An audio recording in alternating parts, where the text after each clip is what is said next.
हमारा देश, हम देश के नागरिक और हमसे ही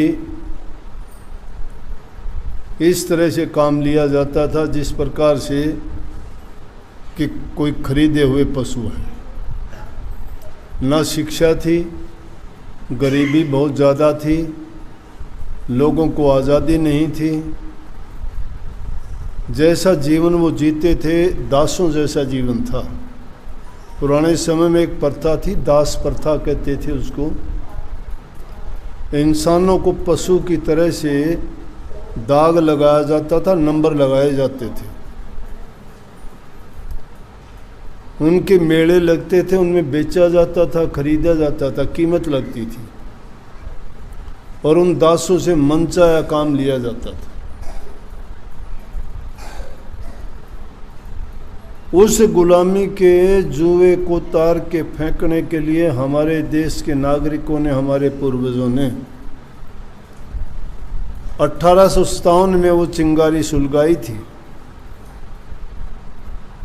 और उन वीर बहादुरों ने इतने साहस के साथ इतनी कुर्बानियां दी कि उनकी गिनती करना भी मुश्किल है। अपनी जान की परवाह किए बिना उन्होंने हमें ये आज़ादी का जो अवसर दिया, ये अपनी जान की कुर्बानी देने के बाद हमारे हाथ आया। उन वीरों को, उन बहादुरों को, उन साहसी महापुरुषों को हमें याद करना चाहिए जिन्होंने जड़ें काटी। ऐसे ऐसे उदाहरण देखने को मिलते हैं। महात्मा गांधी जी जैसे नेताओं ने, जिनके तन पे खुद कपड़ा नहीं पहना उन्होंने, कि जब देश के लोग इस तरह से दुखी हैं तो धिक्कार है मुझे तन पर कपड़ा पहनना।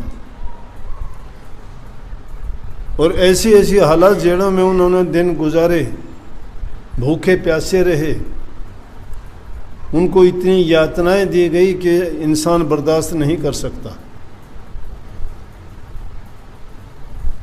गंदगी का टोकरा सिर के ऊपर रख के उसमें पानी डाल देते थे जिससे वो गंद उनमें से निकल के चेहरे पे और शरीर पे गिरता था। जिंदा इंसान बर्दाश्त नहीं कर सकता। आज थोड़ी मिट्टी लग जाती है, हाथ धोते हो, साबुन लगाते हो कितनी बार, और जब कहीं जाके आपको तसल्ली आती है कि हाँ मैं ठीक हूँ। तो इस आज़ादी का आज हम जो आनंद लेते हैं, ये उनका शुक्रगुजार होना चाहिए कि उन्होंने हमें आज़ादी कैसे लेके दी। हम हमेशा उनके ऋणी रहेंगे कि उन्होंने हमें आज़ादी का स्वाद चखाया। हमें क्या पता था, हम गुलाम देश के रहने वाले थे। हम बड़े भागी हैं कि हमारे लिए उन्होंने अपनी कुर्बानी दे दी, लेकिन हमारे लिए अच्छा करके गए। इतना अच्छा करके गए कि आज सबको खुली छूट है। हमारे देश में हमारे बने हुए कपड़े, हमारे बने हुए बर्तन, हमारे बने हुए रोज़गार, कृषि यंत्र, मोटर कार, गाड़ियाँ सब हमारे देश में बनती हैं। आज हमें वो दूसरे देशों से नहीं खरीदनी पड़ती।